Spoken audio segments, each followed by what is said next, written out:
Setting: a small, worn-down orphanage on the edge of a vast forest. The sun is setting, casting long shadows through the windows. Narrator: in the shadow of the great whispering forest lived a girl named Yememe, 17 years old, with eyes that had seen too much loss for someone so young. She had grown up in the St. Mary's orphanage, where the other children whispered that she was cursed, because everyone she ever loved had left her. Emma sits alone by the window, watching the forest. She wears a simple dress and a leather pouch around her neck, the only thing left from her parents. Emma, softly. To herself they say the forest is dangerous, but at least it doesn't pretend to care.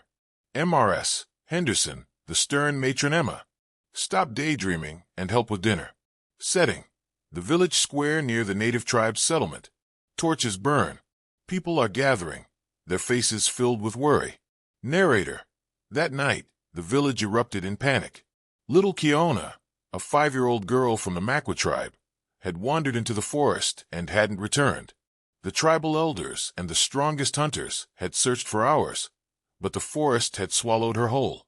Chief Takota, withered face, wearing traditional garments: we must find my granddaughter before the night takes her. The forest is unforgiving after dark. Hunter 1, Chief, we've searched everywhere. The trail went cold at the river. Hunter 2, perhaps we should wait until dawn. We risk losing more people in the darkness. Emma stands at the edge of the crowd, listening. Chief Takota, voice breaking: she is only 5 winters old. She must be terrified. Emma steps forward from the shadows. Emma, I can find her. Everyone turns. Whispers ripple through the crowd. M.R.S. Henderson Emma. Get back to the orphanage this instant. Villager, the orphan girl? She's just a child herself. Emma, voice steady: I know the forest. I've spent years walking its paths when no one was watching. I've learned its language. Chief Takota, studying her: what makes you think you can find what my best hunters could not? Emma, because I know what it's like to be lost and alone. And I know she's still alive. I can feel it. The chief looks into her eyes and sees something: determination, pain, and an old soul. Chief Takota, go. But take this.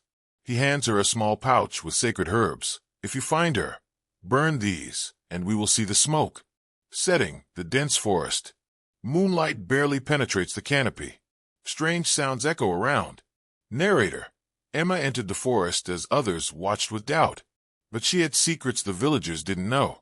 Her mother, before she died, had been a tracker, and she had taught Emma to read the forest like a book. Emma moves carefully, touching trees, examining broken twigs, listening. Emma, whispering small footprints. She was running, scared. This way.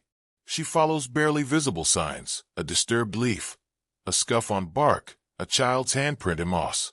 Emma, please, little one, give me a sign. Show me where you are. An owl hoots. Emma freezes, then smiles. Emma, thank you, old friend. She changes direction, following the owl's call. Setting: deeper in the forest. A stream gurgles nearby. Emma is exhausted but determined. Narrator: hours passed.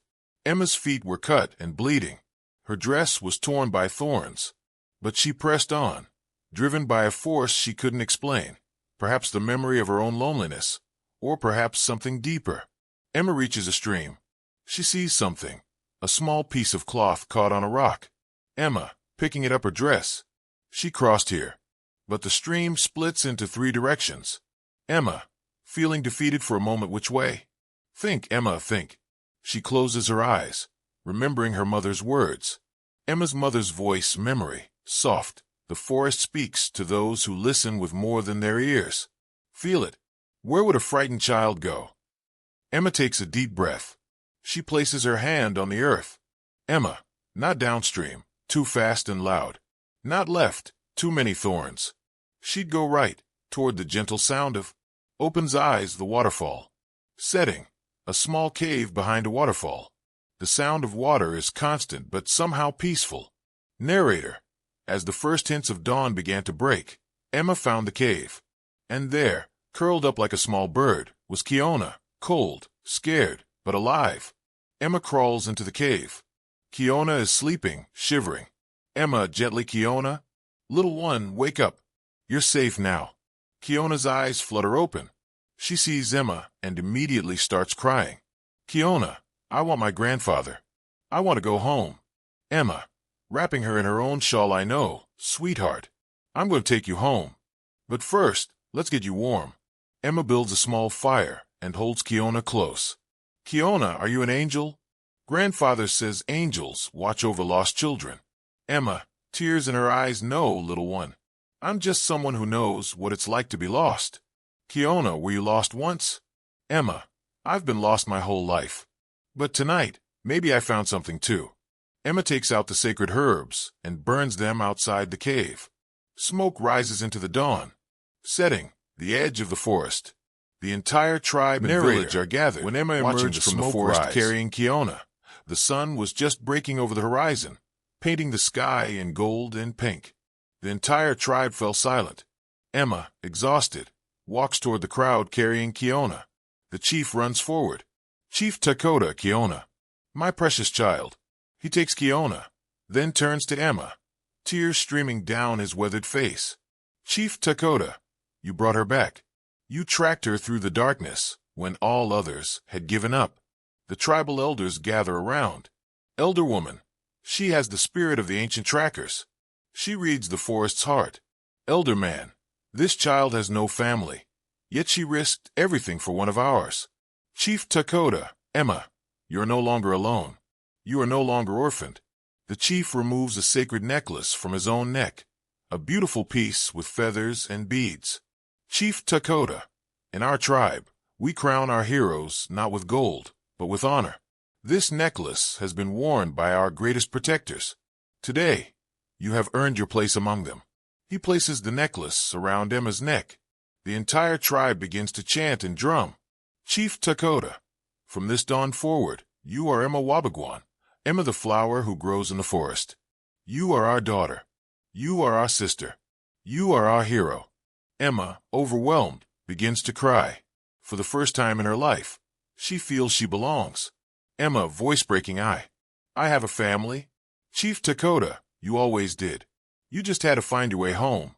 Little Kiona runs to Emma and hugs her legs. Kiona, you're my hero. Will you tell me stories? Will you teach me about the forest? Emma, kneeling down, smiling through tears, I will teach you everything. And this time, I promise, you'll never be lost. Setting, the tribal village. Emma is wearing traditional clothing, teaching a group of children tracking skills. Narrator, Emma found more than a lost child that night in the forest. She found her purpose, her family, and herself. The orphan who had been invisible became the village's most respected tracker and teacher.